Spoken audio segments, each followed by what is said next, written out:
بسم اللہ الرحمن الرحیم۔ نظاموں کا قبرستان۔ گجرانوالہ کے کوئی بزرگ آنکھیں چیک کرانے گئے۔ ڈاکٹر نے ایک اینک لگا کر ان سے پوچھا کہ آپ سامنے بورڈ پر لکھے حرف پڑھ سکتے ہیں؟ بزرگ نے غور سے بورڈ دیکھا اور بولے نہیں پڑھ سکتا۔ ڈاکٹر نے اینک بدل دی اور پھر پوچھا کیا آپ اب پڑھ سکتے ہیں؟ بزرگ نے غور سے دیکھا اور پھر فرمایا اب بھی نہیں پڑھ سکتا۔ ڈاکٹر اس کے بعد اینکیں بدلتا چلا گیا اور بزرگ بورڈ دیکھ کر سر دائیں بائیں ہلاتا رہا۔ اینکیں ختم ہو گئی لیکن بزرگ حرف نہ پڑھ سکا۔ ڈاکٹر نے تنگ آ کر پوچھا بزرگوں میری ساری اینکیں ختم ہو گئی ہیں لیکن آپ کو بورڈ نظر نہیں آیا، آخر وجہ کیا ہے؟ بزرگ نے معصومیت سے جواب دیا پتر بورڈ تو مجھے اینک کے بغیر بھی نظر آ رہا ہے۔ ڈاکٹر نے حیران ہو کر پوچھا پھر آپ بورڈ کے حرف کیوں نہیں پڑھ پا رہے؟ بزرگ نے حیرت سے ڈاکٹر کی طرف دیکھا اور پھر کہا میں کیسے پڑھ سکتا ہوں، مجھے تو پڑھنا ہی نہیں آتا۔ ڈاکٹر نے اپنا ماتھا پیٹ لیا۔ ہم میں بے شمار ایسے لوگ ہوتے ہیں جو آنگنوں کے ٹیڑھے پن کی وجہ سے ڈانس نہیں سیکھ پاتے، جنہیں پوری زندگی ایسی سائیکل ایسی موٹر کار نہیں مل پاتی جس پر وہ ڈرائیونگ سیکھ سکیں، اور جنہیں عمر بھر ایسے لوگ بھی نہیں ملتے جن پر یہ اعتبار کر سکیں۔ آپ لوگوں کو چھوڑ دیجئے، میں اگر آپ سے یہ کہوں ہم من بھینسوں کو ایسے لوگ ہیں جو یہ سمجھتے ہیں نقص ان کی آنکھوں میں نہیں اینکوں اور شیشوں میں ہے، جو چہرہ صاف کرنے کی بجائے آئینے رگڑتے رہتے ہیں اور اپنے ہاتھوں کی طرف دیکھنے کی بجائے آسمان پر اپنے مقدر کے ستارے تلاش کرتے رہتے ہیں۔ ہم من بھینسوں قوم ایسے ہیں، ہم اگر ایسے نہ ہوتے تو ہم آج ایک بار پھر ملک میں صدارتی نظام کی بحث نہ چھیڑ رہے ہوتے۔ یہ بحث چند ہفتوں پہلے تک ایوان صدر اور وزیر اعظم ہاؤس کے کوریڈورز تک محدود تھی، لیکن گورنر کے پی کے شاہ فرمان نے پچھلے ہفتے یہ بیان دے کر پاکستان کے لیے صدارتی نظام ضروری ہے اس بحث کو باقاعدہ سرکاری حیثیت دے دی۔ ان کا خیال ہے دنیا کے 100 ملکوں میں اس وقت صدارتی نظام چل رہا ہے اور یہ ملک باقاعدہ ترقی کر رہے ہیں، لہذا ہمیں اس پر جانا چاہیے۔ شاہ فرمان کی بات درست ہو سکتی ہے لیکن یہ اپنا لاجواب فارمولہ پیش کرتے وقت یہ بھول گئے شمالی اور جنوبی امریکہ میں اس وقت 22 ملک ہیں، ان میں سے 19 ملکوں میں امریکہ جیسا صدارتی نظام ہے، صرف کینیڈا، برازیل اور سرینام میں صدارتی نظام نہیں، لیکن 19 میں سے 18 ملک ایسے ایک جیسے سسٹم کے باوجود آج تک امریکہ نہیں بن سکے۔ امریکہ صرف ایک ہے، دنیا میں 27 ملکوں میں بادشاہت ہے اور ان میں سے 21 ترقی یافتہ ہے۔ یورپ میں صرف بیلاروس اور سائپرس 2 ملکوں میں صدارتی نظام ہے اور یہ دونوں اپنے دائیں بائیں موجود ملکوں کے مقابلے میں پسماندہ ہے۔ دنیا کے 52 ملکوں میں ہمارے جیسا پارلیمانی سسٹم ہے اور یہ ترقی بھی کر رہے ہیں جبکہ ہم روز بروز نیچے جا رہے ہیں۔ ہمارا آنے والا ہر دن ہمیں کیچڑ کی طرف پیچھے لے جا رہا ہے۔ کیوں؟ اس کی وجہ پارلیمانی نظام ہے؟ جی نہیں، خرابی ستاروں میں نہیں ہوتی، ستاروں کے حال اور چال پر یقین کرنے والوں میں ہوتی ہے۔ نظام خراب نہیں ہوتے، نظام کے چوکیدار خراب ہوتے ہیں۔ ہمارا ایشو اگر سسٹم ہوتا تو ہم 50 سال پہلے ترقی کر چکے ہوتے، کیونکہ ہم دنیا کی واحد قوم ہے جس نے 73 برسوں میں سارے سسٹم آزما کر دیکھ لیے۔ ہمارے ملک میں گورنر جنرل بھی رہے، ہم نے صدارتی نظام بھی ٹیسٹ کر لیا، ہم نے 1 یونٹ بھی بگتا لیا، ہم نے بنیادی جمہوریت کا ذائقہ بھی چکھ لیا، ہم نے سول مارشل لا بھی لگا لیا، ہم نے اسلامی سوشلزم بھی چیک کر لیا، ہم نے شوریہ نظام بھی دیکھ لیا، ہم نے 4 مارشل لا بھی بگتا لیے، ہم نے چیف ایگزیکٹو کے ذریعے ملک چلانے کا تجربہ بھی کر لیا،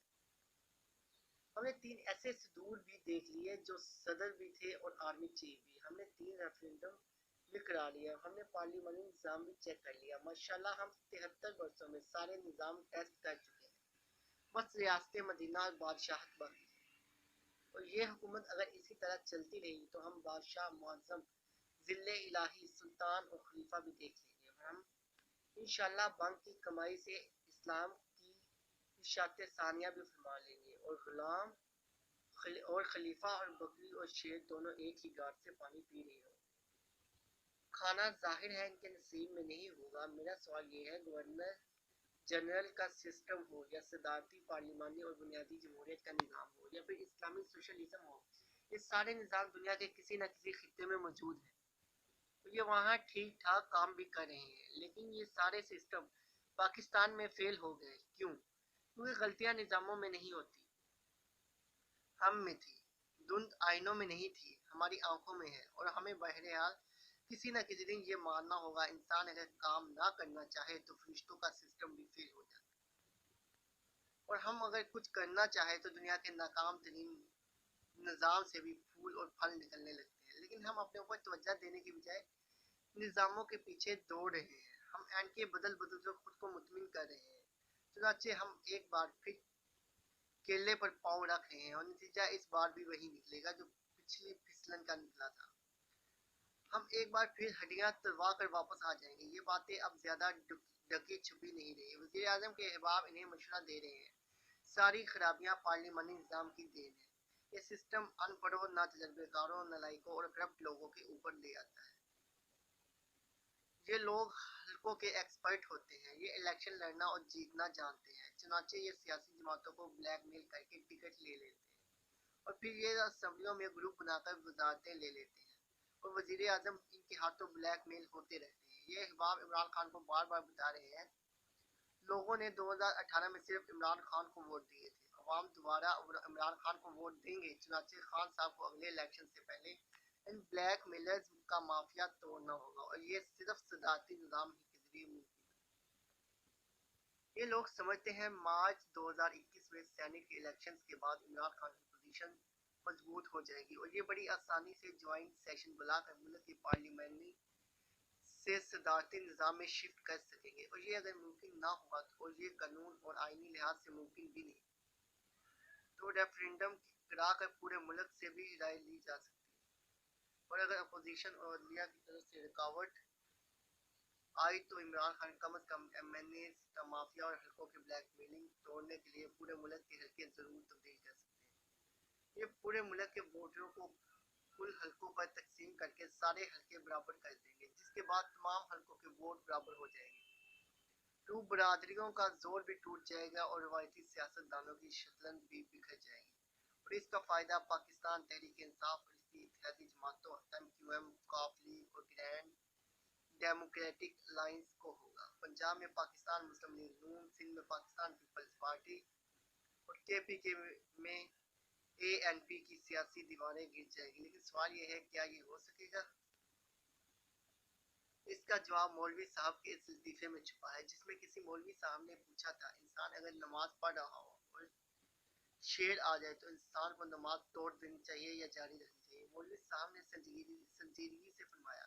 بیٹا اگر شیر دیکھنے کے بعد تمہارا وضو قائم رہے تو تم بے شک نماز جاری رکھو، حکومت اگر اگلے چند ماہ کا پریشر برداشت کر گئی یا اگر سینٹ کے الیکشنز تک پہنچ گئی تو صدارتی نظام کا پٹا بھی پڑ جائے گا اور حلقے بھی تبدیل ہو جائیں گے، اور حکومت این ایف سی ایوارڈ اور 18ویں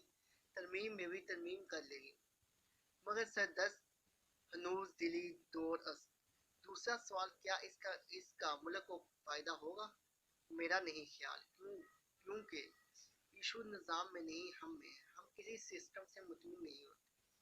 ہم کسی کو چلنے نہیں دیتے، چنانچہ نتیجہ ہر بار وہی نکلتا ہے، یعنی اباؤٹ ٹرن،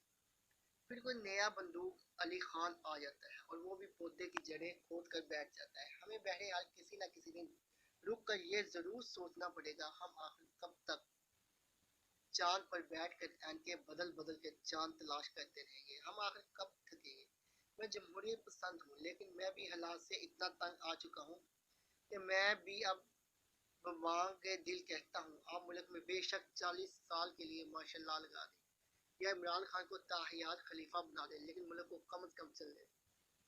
اس میں استحکام آنے دیں، ورنہ یہ ملک نظاموں کا قبرستان تو بن جائے گا، لیکن یہ ملک ملک نہیں رہے گا۔